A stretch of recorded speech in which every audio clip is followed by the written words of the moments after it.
we will continue today with class number 3 for today, and is Bible class. And today we have an exciting story. The title is A Life or Death Decision. Lesson 11. What do you see in the picture?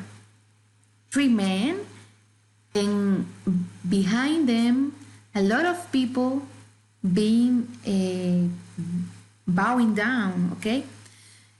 So these 3 men were the friends of Daniel. Do you remember Daniel had 3 friends, Shadrach, Meshach, and Abednego? So these 3 men had to make an important decision, and that decision was for life or for death. So let's see. Before continuing, I want you to see a video. It's a song. It's in Spanish, but it tells you a little bit more about the story that we are going to learn today.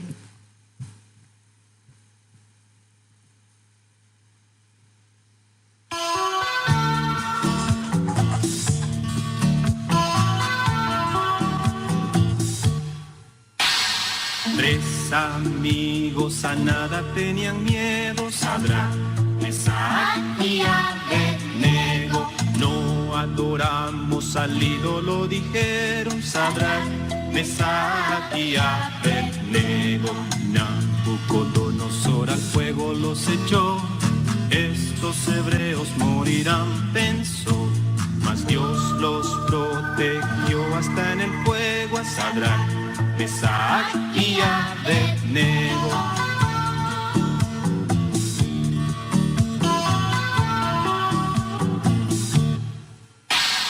Tres amigos a nada tenían miedo, Sadrach, Mesach y Abednego. No adoramos al ídolo, dijeron Sadrach, Mesach y Abednego. En el horno hacía un calor atroz, pero rezaron y Dios los salvó. Ni siquiera los tocó el fuego a Sadrach, Mesach y Abednego.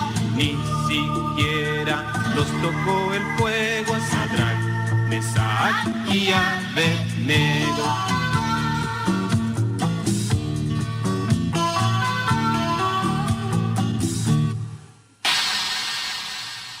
Did you like the song? Yes, right? Beautiful.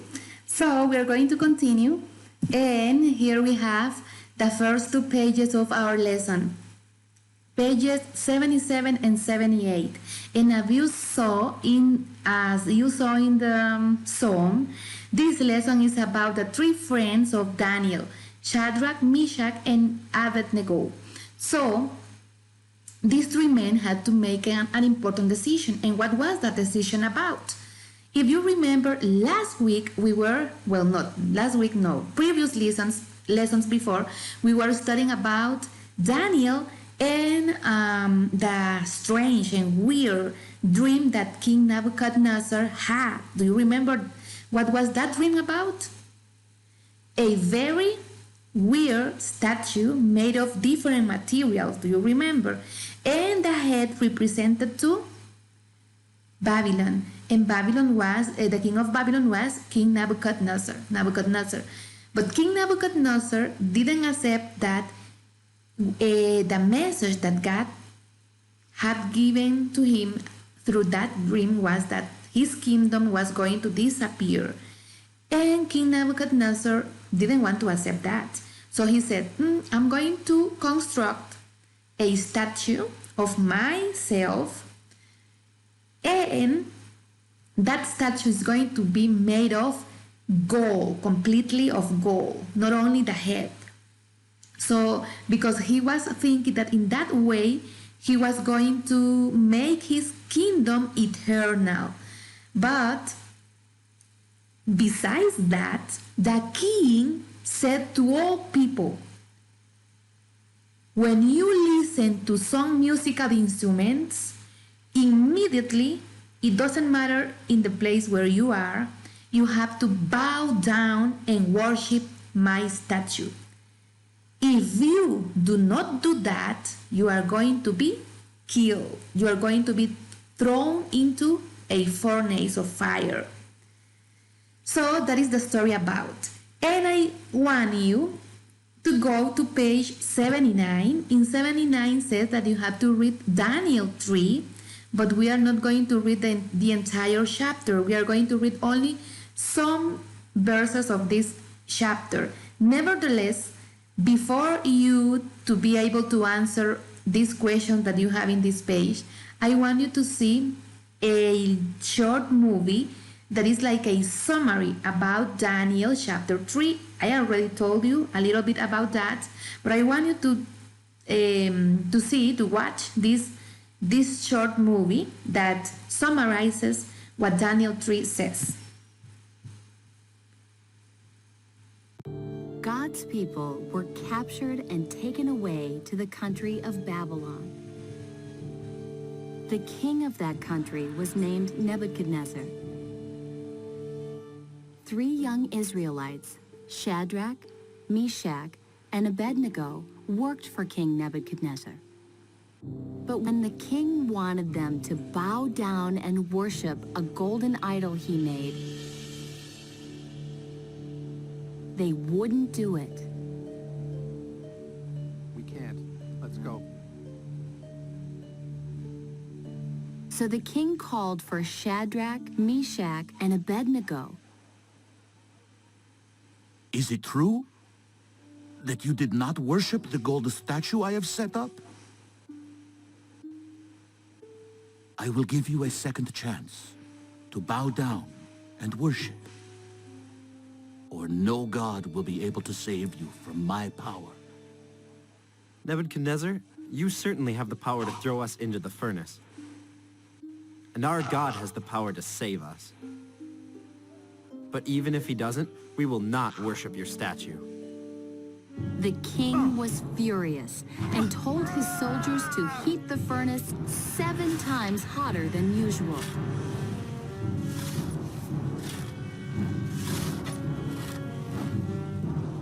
Then Shadrach, Meshach, and Abednego were thrown in.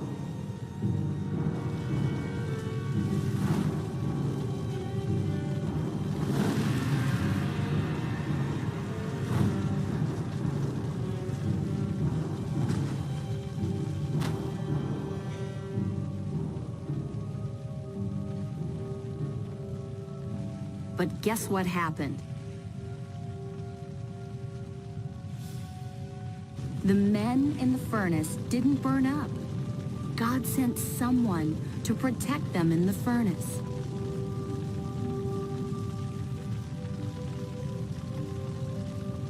The king was surprised when he saw 4 people walking around. So he told Shadrach, Meshach, and Abednego to come out of the furnace.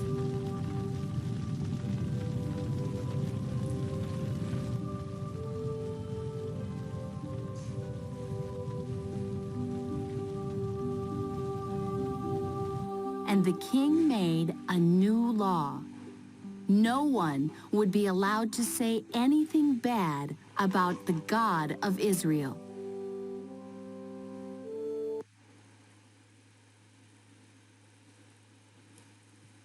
Did you like the short movie? Right. Yes, right? God's Okay, so we are going to continue and we are going to answer questions number 2, 3, 4, 5, and 6. We are not going to do number 1 because we need a map and we don't have right now a map. And I want you to see number 2. In number 2, I hope you already received or you already work in math class, because number 2 is about what we are learning in math. So if you were thinking that you do not need math in the other classes, let me tell you that you're wrong. Right now in Bible, we are going to solve a problem of math, and it's exactly what we are learning today about changing units. So number 2 says, what were the measurements of the statue that King Nebuchadnezzar constructed? So here we have that the height was 60 cubits. And 1 cubit has how many meters? 0 and 45 meters. So if 1 cubit has 0 and 45 meters, how many meters do you have in 60 cubits? So if you remember the class of math, if you have already received the class, if you haven't received the class and you were doing this class first, you will not be able to understand this topic because you need to receive first the class of math. So we have that 1 cubit equals 0 and 45 meters. In the class of math, we learned that if we want to change 60 cubits to meters, the first thing that we have to ask is what unit is larger and what unit is smaller. I repeat, guys, if you didn't receive today the class of math, you will not be able to understand this exercise. So first you have to receive the class of math. So if 1 cube has 0.44 meters, that means that 1 cube is greater than a meter. So here we have the cube is the larger unit and the meter is the smaller unit. And when we are changing from larger unit to smaller unit, we have to multiply. And what do we have to multiply? We have to multiply 60 times, how many meters do we have in a cubit? 0.45. So we are not going to have enough space in there. Let me write more in the center. Or we are going to do it at the contrary. We are going to multiply 60 by 0.45 or 0.45 by 60, that is the same. Okay, remember that when we have a 0, we only bring it down and we continue multiplying the other number. So 6 times 5, 30. And 6 times 4, 24 plus 3, 27. Okay, so now if you see here we have 2 decimals. So that means that also in here we have to have 2 decimals. So that means these ones are meters.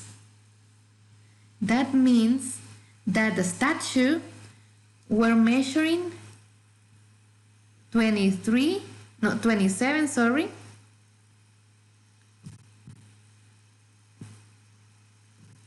meters. And from height, okay?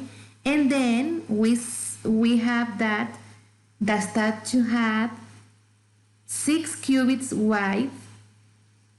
So in 6 cubits, how many meters do we have? So let's do the other one. Or let me erase this part. This is just like a review of the class of math that you already received. So we are going to erase this, and now we are going to convert or to change 6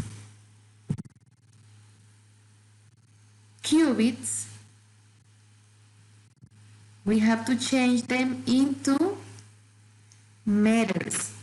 So we already know that 1 cubit has 0 and 45 meters. And we already know that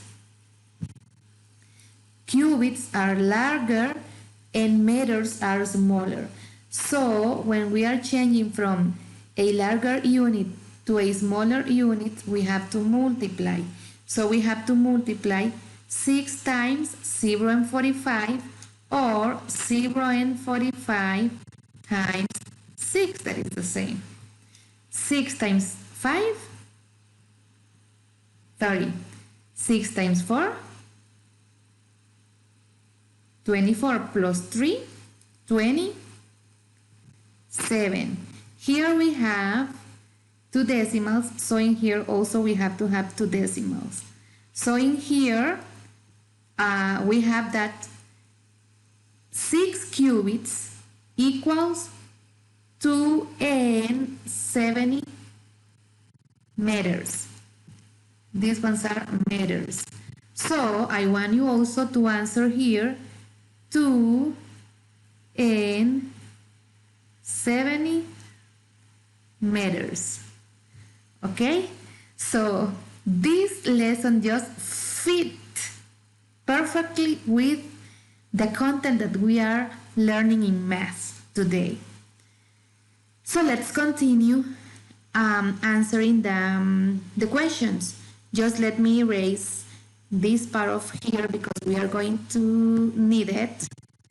And number 3 says, rewrite the dialogue in your own words. That means that you are not going to copy what the Bible says. That means that you are going to read and then you are going to write, but using your own words, the dialogue that the king, the government officials, and the young Hebrews had. Do you remember what the king said to all the people to do when they listened to the instruments? What did the king say in there? They had to do what? The king said, when you listen to the instruments, to the music of the instruments, you have to bow down and worship my idol, my statue. So write that in your own words in that part. But there were the 3 Daniel's friends that didn't obey what the king said. So the government officials came to the king, and what did they say to the king? They said, hey, king, forever live. There are 3 men that do not obey to your command, and they do not bow and worship when they listen to the instruments. I don't know. You have to write it in your own words. I am just remembering what I already read in Daniel 3, and also about the song and the movie that we already saw or watched. So write what the officials said to the king. And now, after that, what did the king say to them when he received that bad news for him? He turned very angry. And what did he say? He called them and he asked to them, it is true that you do not worship when you listen to the instruments? So he said, I will give you a second opportunity. Right now you are going to listen to the instruments and you have to bow down. If not, you are going to die. You have to be thrown into the furnace. That was what the king said to them. And what did the young Hebrews say? They said, we are not going to bow down. We are not going to worship the statue that you constructed. And even if we have to die, we are going to do it. I am paraphrasing. I am saying that in my own words. You have to do it in your own words. You already know the story, so write the dialogue using your own words. So number 3 is for you to do it. Then in number 4, we are going to read one verse from Daniel chapter 3. And number 4 says, what did the king say in his astonishment? He was surprised when he saw that the 3 men were thrown into the furnace, but they were walking. And he was astonished. He was surprised. So let's read. Daniel 3, verse 24 says, the king Nebuchadnezzar was very surprised and jumped to his feet. He asked the men who advised him, didn't we tie up only 3 men? Didn't we throw them into the fire? They answered, yes, our king. So, here we have what he said.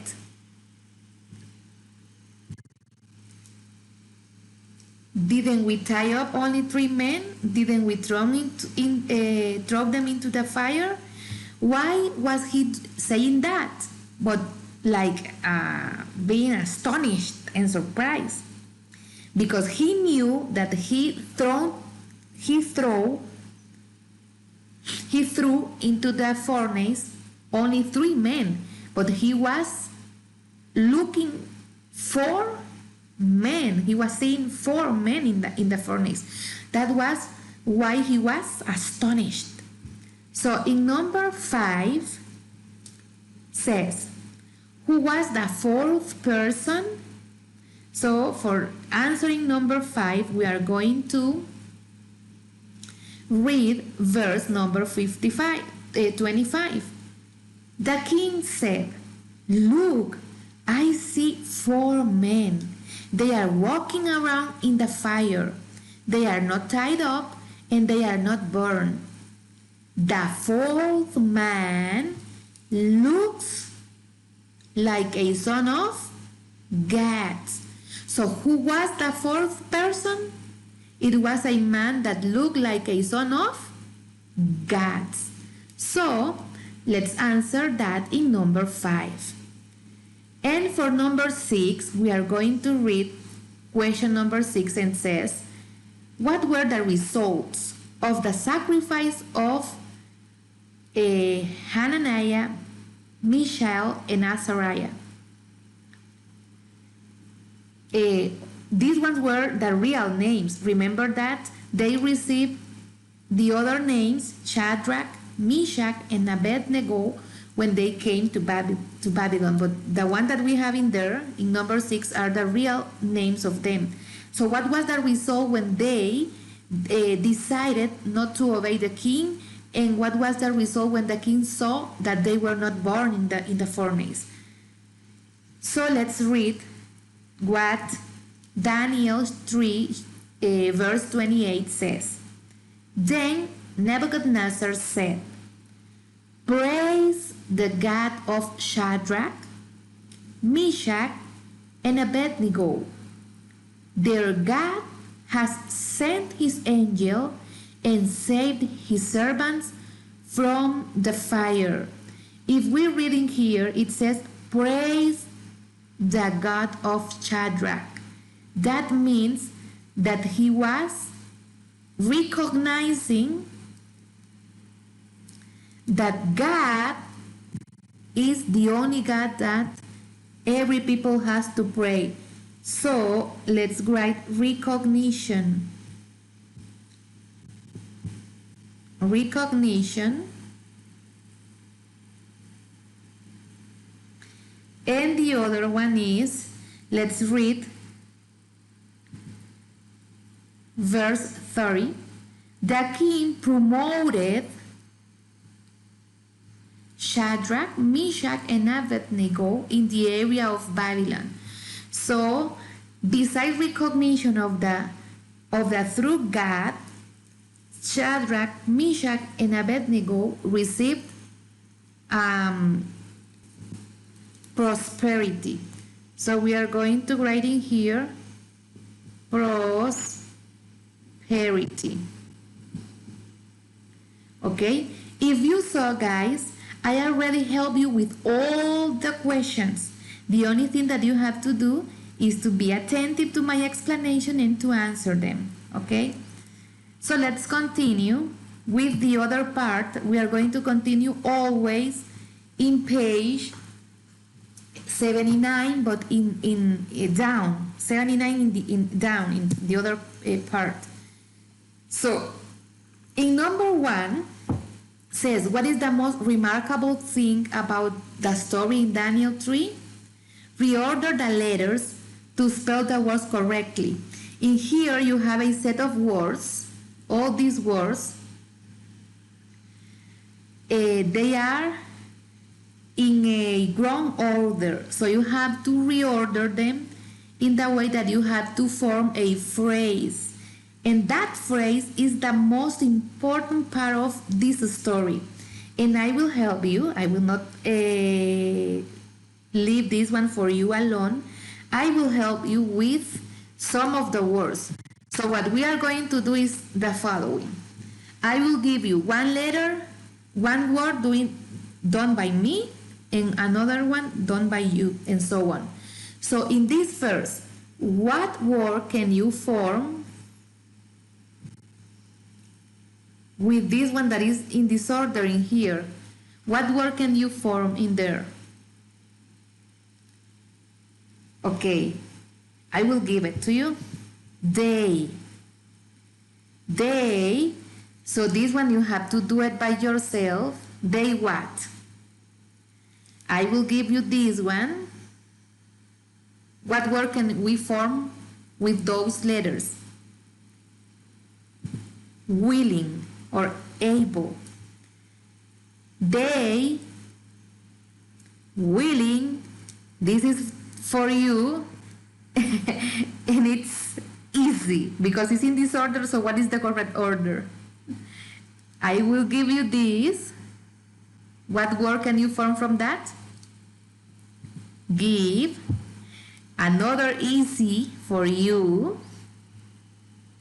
You have to write it in here. This one, I'm going to do it for you. There. This is for you, and you have to write it in here. There what? This one is the one that I'm going to give you. For. And you have to do this one. For whom? Easy. So let's try to read it. They willing give their what? For whom? Easy the phrase. We are not going to do number 2. We are not going to do number 2 because we are not in classroom. And number 2, you have to do it with your classmates. So this phrase that you have to form in number 1 is very, very alike to the one that you have in here. And it says, willing to give up everything for God. So please complete the message, the phrase. I want to see if you could do it. Okay? So let's continue in the other part. And number 3 says, this part is in page 80. And number 3 says, what was the greatest sacrifice recorded in the Bible? The Bible is full of amazing stories about love and sacrifices that people did for others. But what is the most or the greatest sacrifice that we have in the Bible? And why was it done? Or what was the reason of that sacrifice? Exactly. The greatest sacrifice that we can find in the Bible is the sacrifice of Jesus when he came and died for you and for me. And why was it done? What was the reason of that sacrifice? Because Jesus and God loved us too much that Jesus was willing to die for you and for me. So, guys, answer number 3, and then I want you to do this part, reader's opinion. In reader's opinion, you have to do that, and I will help you with this one. So, in reader's opinion says, what does God expect of me? Does he need my sacrifice? So in here you are going to write, what do you think God wants from me? How do you think he wants you to act, or he wants you to be? So writing here, do you think he wants you to be obedient? Do you think he wants you to be a good person? Do you think he wants you to love others? I don't know. Write what you think God expects from you and from me. And write it in here. This. Okay, write at least 3 things. But don't wait for me to do this part, because if not, the activity is not going to have sense. First, you have to write what you think, and then you have to compare with what the Bible says in this part of the Bible. So stop the video, answer this part, and after that you can continue and I will do this part. Okay, did you do it? Excellent. So now that you already have this part already done, let's see what Isaiah 1:16 and 17 says, and also Romans 12:1. We are going to read them. Isaiah 1:16 says, and also 17, wash yourself and make yourself clean. Stop doing the evil things I see you do. Stop doing wrong. Okay? So we can say that God expects from you and from me. Okay, we are going to continue reading and then we are going to answer. Then it says, learn to do good, be fair to other people, punish those who hurt others, help the orphans, stand up for the rights of widows. And Romans 12:1 says, so brothers, since God has shown us great mercy, I beg you to offer your lives as a living sacrifice to Him. Your offering must be only for God and pleasing to Him. This is the spiritual way for you to worship. So, in the first part of this verse, Isaiah 1:16, we can see that God expects from us to stop doing what? Doing wrong. So let's answer the first one. Stop doing evil things or doing wrong. Then it says, learn to do good. In other words, to behave. Do you remember that at school, to some of you I have said, behave, please, don't do wrong things. So, the same with God. God expects you and I to behave. Then it says, be fair. Be fair to other people. Fair means to be or to practice justice. Be fair. And also says, punish those who hurt others. That means practice justice. Also says that we have to help the orphans and widows or help others. So here we have what God expects from us, and also He expects from us to worship Him only. He is the only, here it was missing worship Him. He expects you and I to worship only to Him. To worship means to give the first place to God, not to our school, not to our homework, not to the television, not to sleep. The first place has to be for God.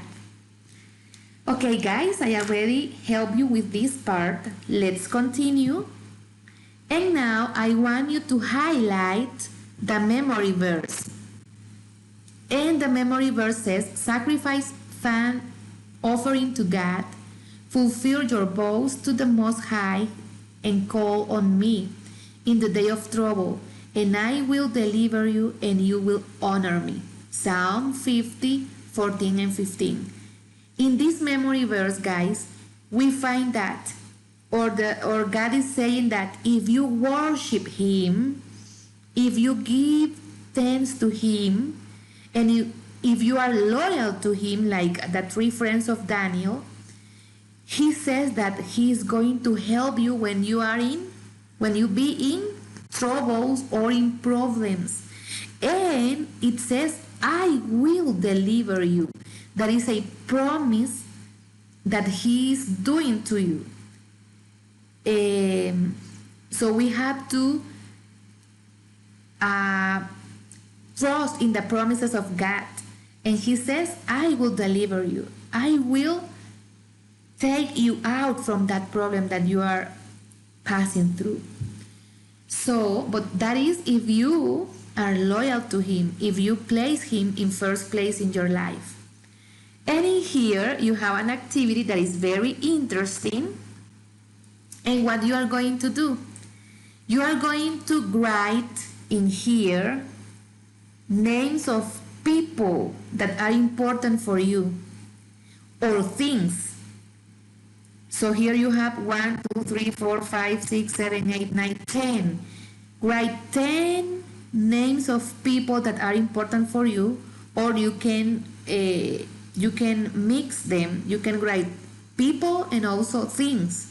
Because, for example, the church can be something important for you, or the school can be something important for you, or maybe the classes of soccer can be something important for you. I don't know. But I want you to write them.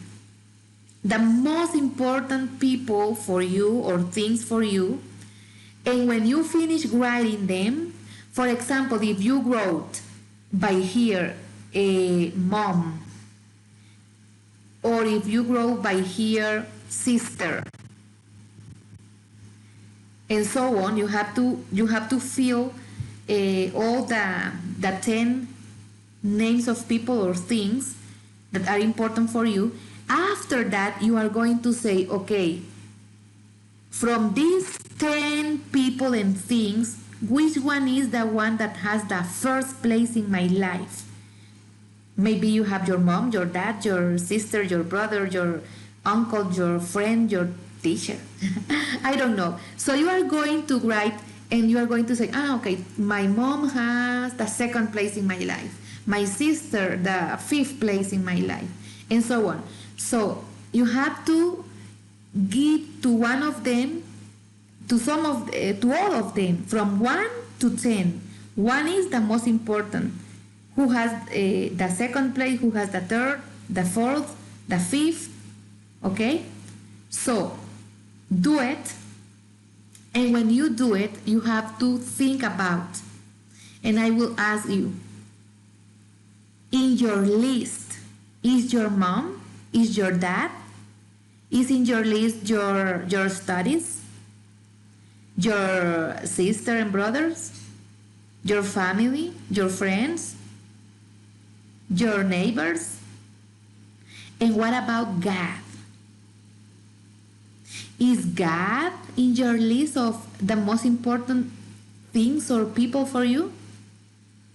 And if God is in your list, what place does God have in your life?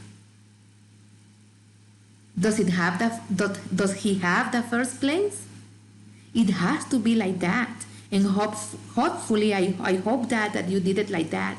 Because God has to be here in the first place in our life. If you place God in the first place, believe me that everything in your life is going to be well. Even when you are in troubles or in problems, He has promised to you that He will help you. He will deliver you. And God never lies.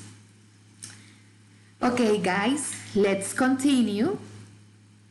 And this is a page that you have to do it completely by yourself, and this one also, but I will explain you what you have to do. Here you have three problems. Problem number 1, problem number 2, and problem number 3 in page 80, in page 80, 81, sorry, in page 81. Problem number 1 says, your friends seem to think it's ridiculous to bring a Bible to church, especially in this age that you are just turning a teenager. Some of you are like shy of bringing a Bible to the church, and you prefer to leave it at home or bring a Bible to school. So what is your decision? What decision are you going to take if some of your friends, if you don't have that problem, you have to imagine that you have that problem. What decision are you going to make if some of your friends think that bringing a Bible to the church is something ridiculous? What is your decision about that?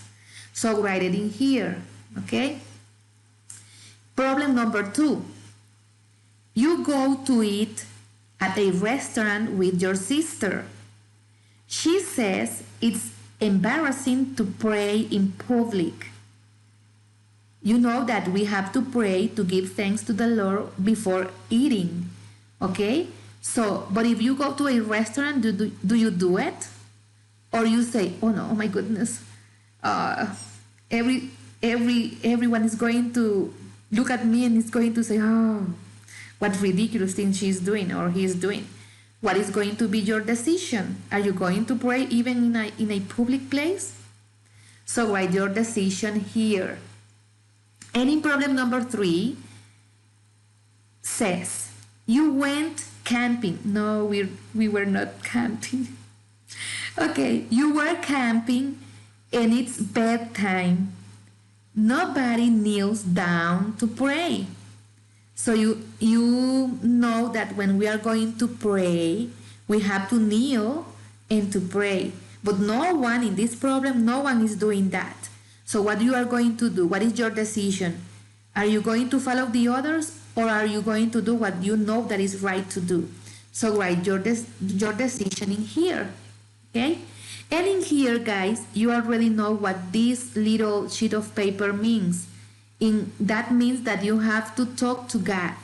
And the way that you have to talk to God is by praying. That is the communication that we have with God. And in this prayer, what you have to write is, look at here, what it says in here. What can you promise to the Lord today? What promise are you going to do to the Lord? Are you going to promise him that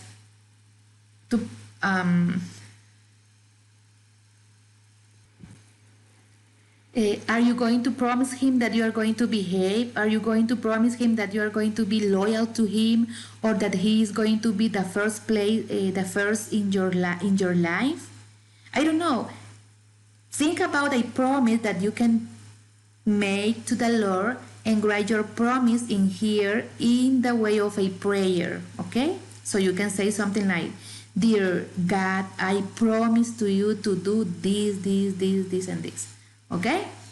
But remember, guys, everything that we promise to God, we have to accomplish it. We have to do it, because just the way he is with us, we have to be with him, and he always fulfill his promises.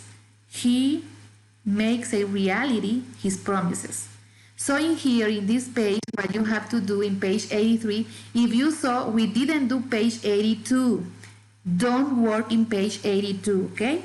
So we are going directly to page 83. You have to read the story, the biography of Eric Liddell, and you are going to write in here the value that you learn from the biography. Okay, so send me the pictures with your activities by WhatsApp, and see you tomorrow in a new class. Bye. Blessings.